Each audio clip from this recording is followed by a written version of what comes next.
Greetings and merry meet, everyone, to the Great North Pagan Podcast. This is Thomas LionLord Punton calling in.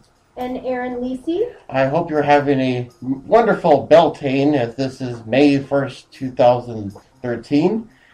Well, we're going to continue on with our common forms of divination, and today we're going to talk about runes and numerology. So first we'll start out with the runes. Runes existed in many cultures around Europe, not just Scandinavian, Germanic regions. Early Latin letters and runic qualities, there are examples of Hungarian runes. 25 runes compose an ancient alphabet originally used by Germanic and Nordic tribes to make magic, to effect healing, and to communicate with nature. Today, many fortune tellers still use runes in divination, magic, and for the purpose of meditation. All you need is a set of runes, you can make them yourself even, and you'll be ready to make a connection with your future. You can use them for magic, divination, and or medium. So now we'll talk about these different types. The runes used most today are the Norse Icelandic Elder Futhok, which is 24 runes. The name Futhok comes from the 6 letters of the alphabet: Fethu F, Urus U, Thuras Th, Anus, which is A, Radio R, and Kano K. This alphabet came to use around 400 AD. The counting system used by the Norse varies over time. The golden numbers 1 through 19, which makes up the Norse calendar, was initially marked by the younger Futhok, which each rune having a number value plus 3 additional marks for the extra 3 days. By the time of the Elder Futhok, this had been replaced by a version of the Roman numeral system, with V being replaced by a U. There is no evidence of that the Norse ever practiced any form of numerology. Elder Futhok uses 24 runes, and is commonly used by magic today. The younger Futhok, with 16 runes, introduced long branch and short twig, uses dots. Medieval runes of the Futhok is 27 runic letters from 1200 CE, which each rune only had one phonetic sound. Runes developed from pre-runic symbols, and each rune retained an individual meaning and above and beyond its use of forming words. It was in this capacity that runes were used in divination and magic. There are no records exactly how this was done. Everything available today is a recreation. And Iriaz, if I'm pronouncing it right, appears to have been a person versed in runes, including their magic and application. One rune combination, the word victory, and the names of Norse gods and goddesses have been found engraved on swords. Prayers, of course, or mystical rune-sounding phrases have been found as well. The Armenian runes revealed to Guido von List in 1902 were employed for magical purposes in Germanic mysticism by several authors. This is the first recorded use of runes in modern magical practice that has been found. Now here's interesting for those that are fans of The Lord of the Rings. In 1937, when J.R. Tolkien rekindled popular interest in the runes, he used the Anglo-Saxon runes on a map of his book in The Hobbit. He later created his own runic alphabet in The Lord of the Rings. And then our example, Ralph Bloom wrote his first book on rune divination in 1982. Prior to Bloom's book set, there was no known runic divination system, or at least none that has been able to document. The blank rune, often criticized for making the system up, Bloom admits that he did this based on his work. He took what could from the history and made up the rest based on his background. The blank rune tile, or often the uncut rune, is not actually a rune but a simple represents of the identifiable. It is represented by an open square in drawings and often used as the new rune, which leads to much controversy. The magical practice and use of runes is very loosely based on historical evidence and is mostly based on work on the modern authors and groups. We have a historical example of how runes have been used, but why they were used this way and what else was done in these runes were described in total guesswork. Hopefully you can be educated guesses of why they were done. Runes were first and foremost an alphabet used in common daily communication. Their unique shape comes from the original surface that they were intended to be written on wood.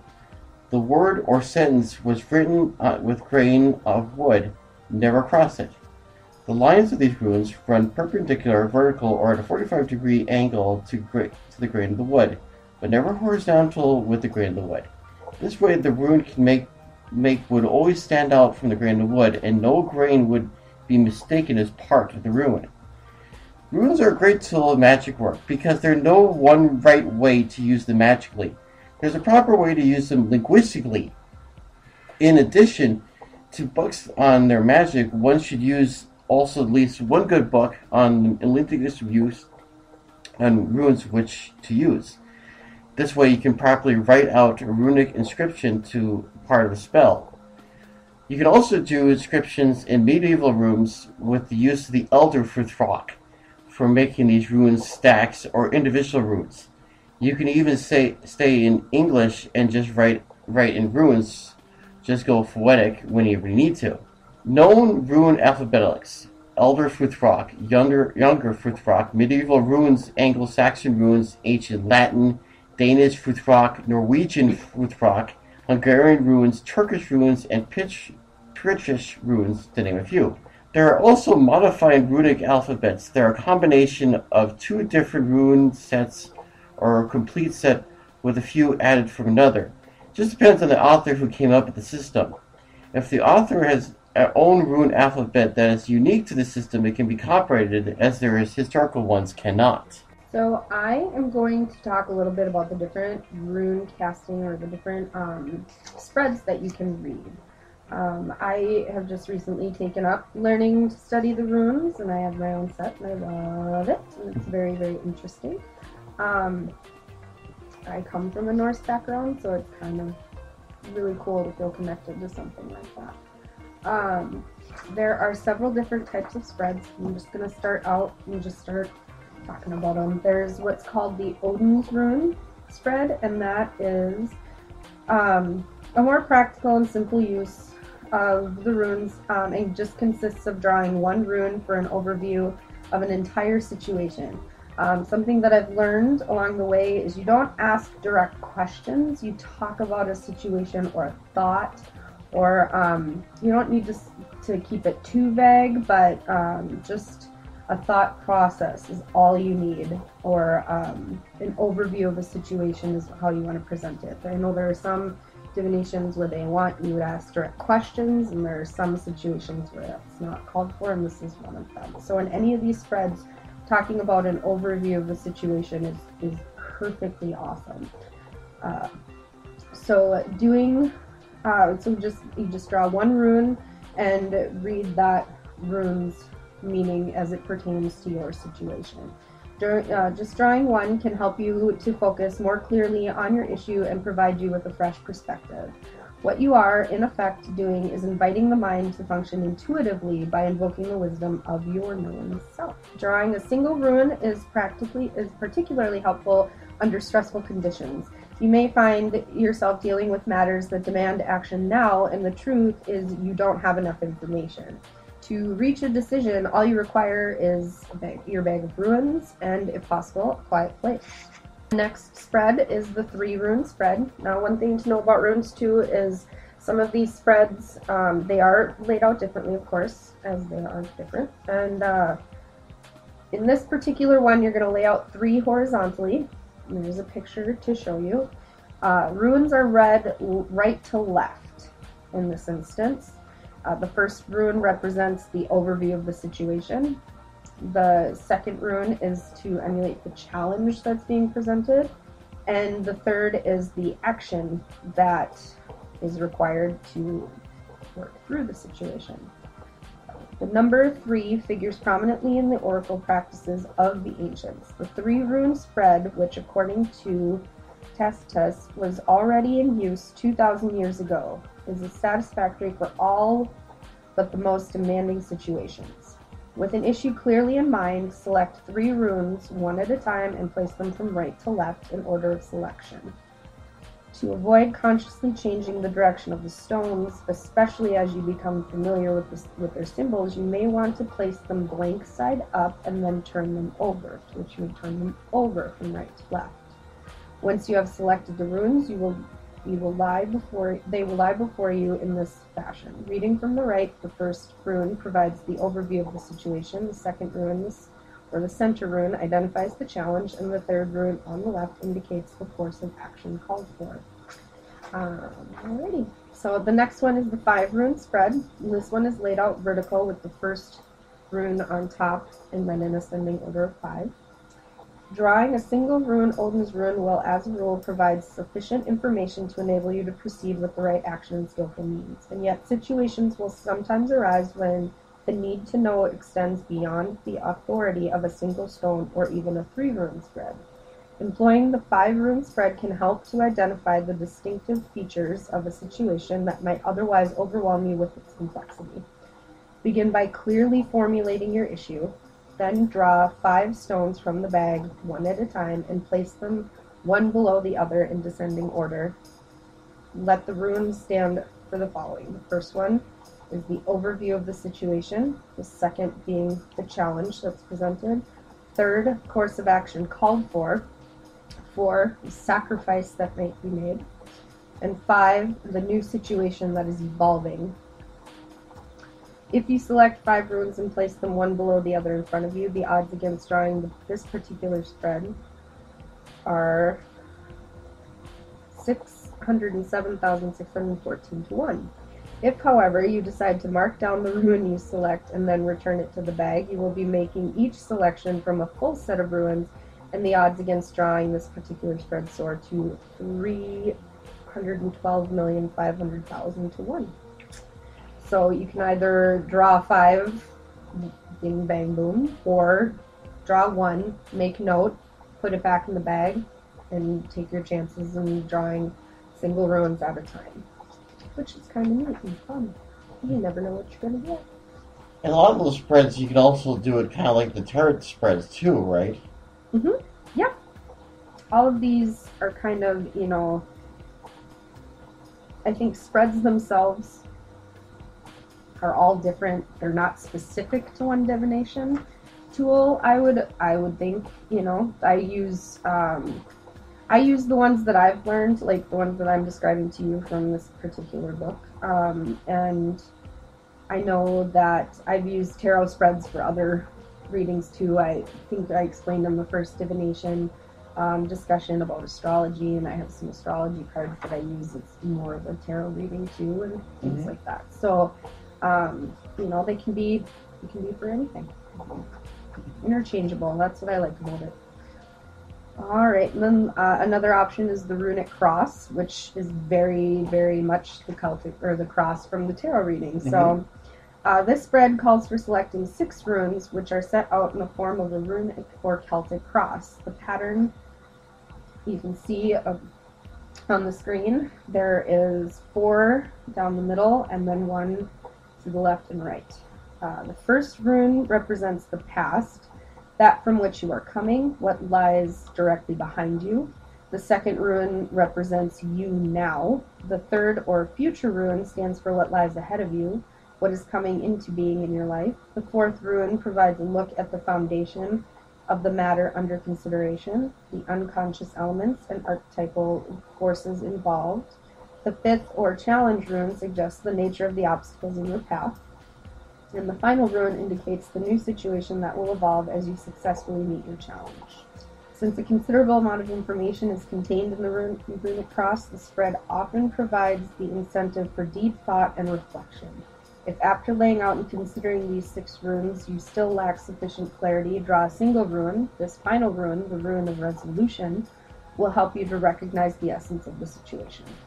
Many, many, many different and creative ways to read your runes.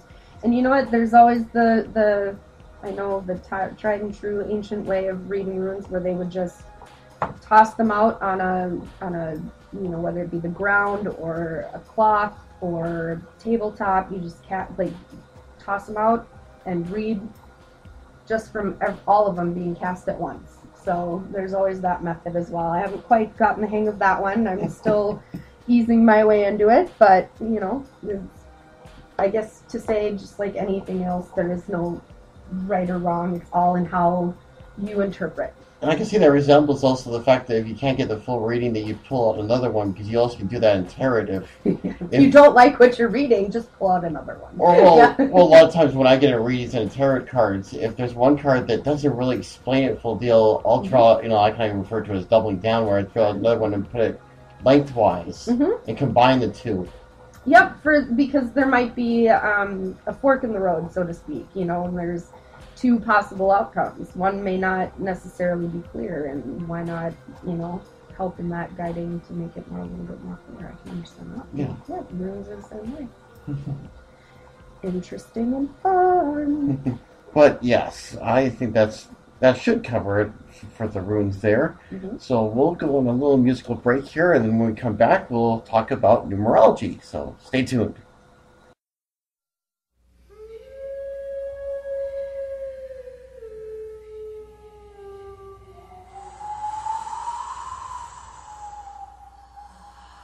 Spirit of the wind, carry me. Spirit of the wind, carry me home. Spirit of the wind, carry me home to myself. Spirit of the ocean, depth of emotion, spirit of the sea, set myself free. Spirit of the wind, carry me. Spirit of the wind, carry me home. Spirit of the wind, carry me home to myself. Spirit of the rain, wash away the pain. Spirit of the storm, help me be reborn.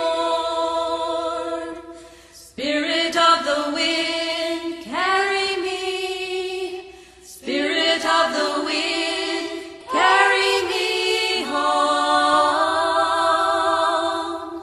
Spirit of the wind, carry me home to myself.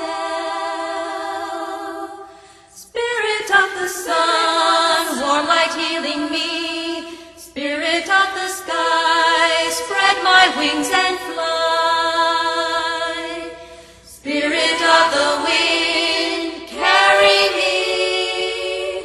Spirit of the wind, carry me home. Spirit of the wind, carry me home to myself. And we are back. I hope you liked that musical interlude. So now we're going to go talk about numerology. Now, the history of numerology is kind of cloudy and no definite answer as where it first came from. Egypt and Babylonian are recognized as the earliest recorded history of numerology by the majority of numerologists. It was here that the Chaldean system was developed under the influence of the Hebrews. There's also evidence of the use of numerology thousands of years ago in China, Rome, Japan, and Greece. The credit of modern numerology, however, is most often given to the Greek philosopher Pythagoras. And if you're really good at math, you might think of the Pythagorean theorem. Pythagoras was born in Greece around 590 BC and was one of the best-known philosophers of his day. If his name sounds familiar, it's likely because you were taught the theories in high school geometry class.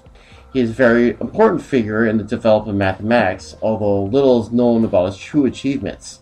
There is very little recorded of the early life of Pythagoras, but it has been reported that he was very magnetic, attractive, charismatic person, and that everyone loved him.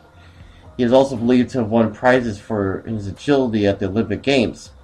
When Pythagoras was around 50 years old, he established a school that was a sort of a secret society in Crotona, Italy.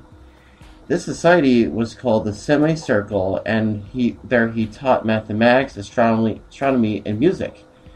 The society was open to both men and women, and it said that his students were made to adhere to a strict code of secrecy and were not allowed to put any of his teachings in writing.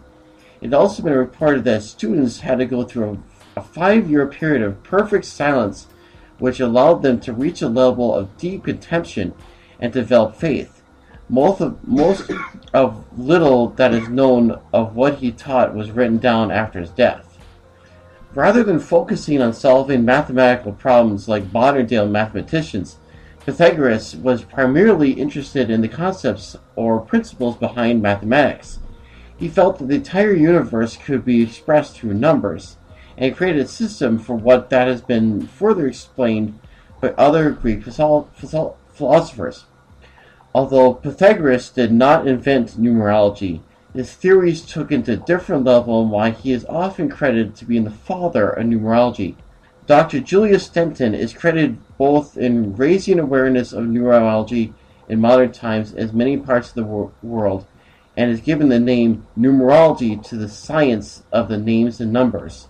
Through numerology is probably the least known or understood of metaphysical scientists and is enjoying a research of popularity. Today is most often used to discover secret meanings and predict the future. And that was from About.com for credit for that source of the history. There are, I guess, I'm going to talk about a little bit about the, figuring out some numbers here. There are two main numerology numbers to figure out. There are several that you can break down. They're very much in-depth books. I've read the Complete Idiot's Guide Numerology Workbook, which is a great source, which breaks down several different possible numbers based on letters in your name, birth dates. I mean, pretty much anything can be broken down into a singular number to look, there's future numbers and all kinds of things. The ones that we're going to focus on are the destiny number, which is is found by adding all the numbers of your birth date together and breaking it down into a single number.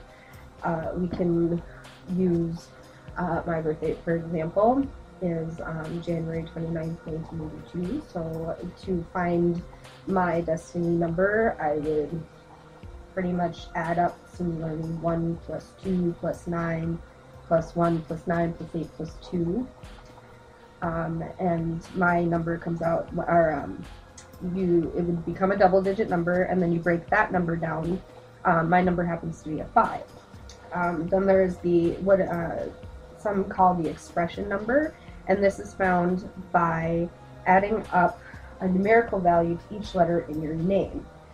The most common chart used is what is called a Hebrew alphabet chart, and that is where you want to write down numbers 1 through 9 on a piece of paper horizontally, and under each letter you're going to start with the letter A, so A would go under 1, B would go under 2, C would go under 3, and so on until you've written down A through Z, and there's a visual here for you. And then you're going to find the numerical value to each letter in your name.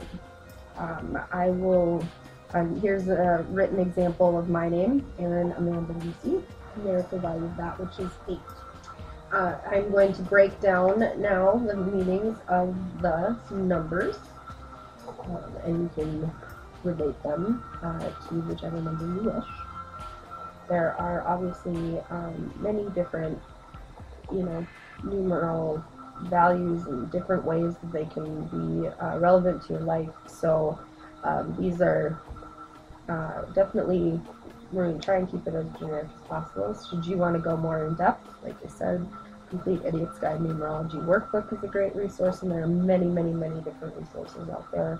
Very, very interesting, like kind of astrology and just knowing your birth date and where the stars align. It's kind of cool to know that just the numerical value of the letters in your name can add up to something significant. So I'm going to read off numbers 1 through 9 in a minute. Ones are ruled by the sun and therefore tend to be independent, stout of heart, courageous, and protective.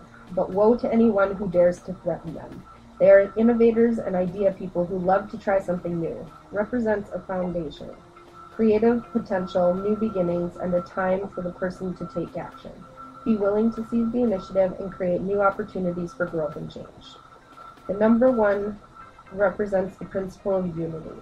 It is equated with the one God, the oneness of mankind, the power of selfhood or self-reliance, dignity, and rulership. Drive is characterized by individual desires, independence, and the need for personal attainment. They are independent people who like to stand on their own 2 feet and learn not to depend on others. Leadership follows. 2s are prone to being real softies because they like to be surrounded by harmony and balance. They are warm-hearted, trustworthy, and diplomatic to the utmost. They are the perfect counterpart to the number 1 because number 2 is ruled by the moon and affiliated to the sign of Libra. Excellent with money and love any form of art and craft, especially music.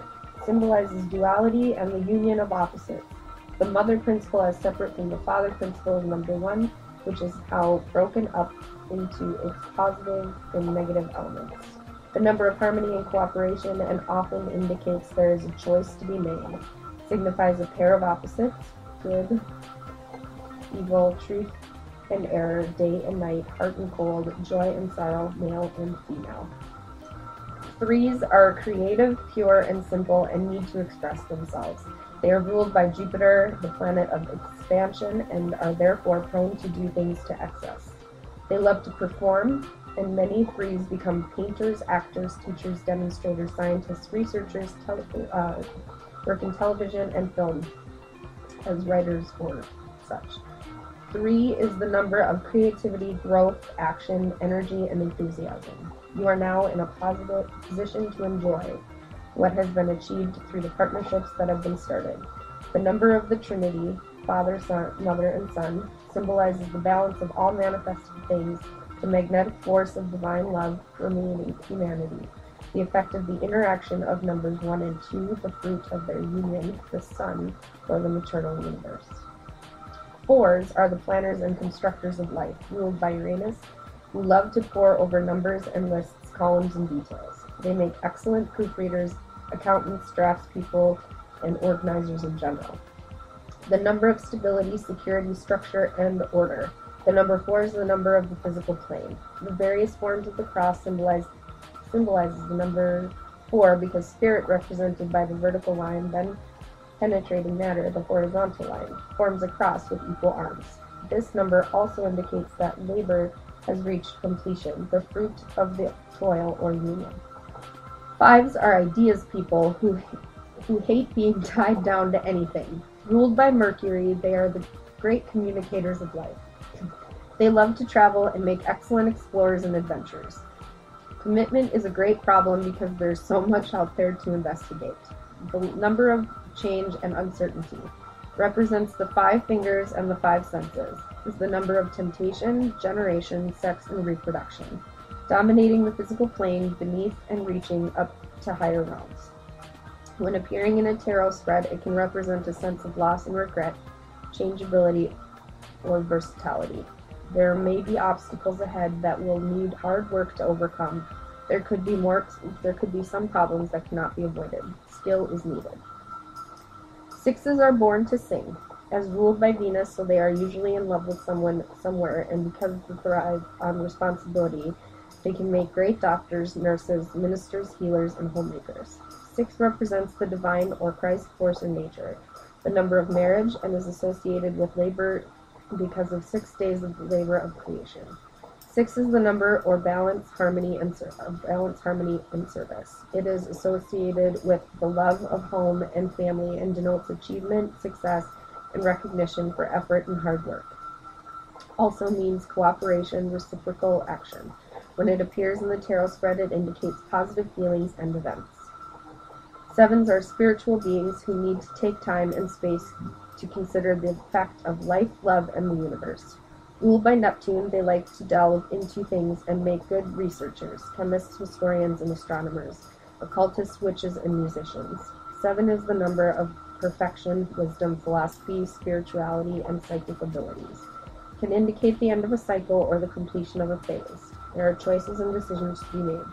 Coming is a challenge that is overcome only with skill, willpower, and determination and courage. 8s love being bossy and in charge of everything. They make very successful bankers and accountants, kings, business people, property tycoons, and corporate heads. Often they are good sportsmen. 8 is one of the most powerful of all and symbolizes regeneration, transformation, and positive change. It signifies material success, worldly prosperity, as well as spiritual power and the balancing of opposing forces. When an 8 appears in a reading, the person is facing a time of upheaval in their personal, professional life, or on a spiritual level. 9s are life's drama queens and adore the stage, movies, and travel. They are ruled by Mars, the number of humanitarian concerns, perfection, and transcendent love, primarily the number of initiation, symbol of that which brings things to an end and prepares for a new manifestation. The few giggles are simply because that particular phrase is true to form. I tend to be bossy, and I pretty much love to talk. So, 2 different things that are fun. Does it just seem that there's always the common pattern, especially with just your birth date alone? With it, if you just like do it because there's the common form where you take your birthday and today's dates. Today's year. I've broken down those numbers in practice too, just out of sheer curiosity, and I think a couple of years ago I did it, and it was a little off. I had just moved, and it said that the next year was going to be a time of moving, so I was a little bit premature in my move, apparently, but which was kind of funny to read. But you know what? I like a lot of this stuff, and doing it out of curiosity. I don't live my life by those things, so I guess it's all in how you want to interpret it. But yeah, you can use today's or the current year to find out what year number this is. I know that you can take to find your inner self, you add up the vowels of your name to find out the number that pertains to your outer self. You add up the consonants. I was watching years ago on some random talk show while I was home about adding up, finding compatibility through the number you get out of adding up the digits of your phone number. So it's all in its own interpretation. So, which I suppose if you're going to base compatibility strictly on what the values of your phone numbers are, all the more power to that. Every day's an adventure. That's my philosophy. Yeah. Well, I think that was an interesting read about that as well. And there's much, much more in depth, into all of this. And all joking aside, this is a lot of fun, and it is definitely interesting to read about. And I highly recommend that if we piqued your curiosity, by all means, seek out some books and look up some different meanings and different ways to add up different numbers to get different, things to look forward to, or to see what's out there. Because you might find some interesting qualities about yourself just in your birthday. Yeah, that's exactly it. Like, I'm bossy. Yeah, it's pretty much true. But I'm a mom, so it's good times.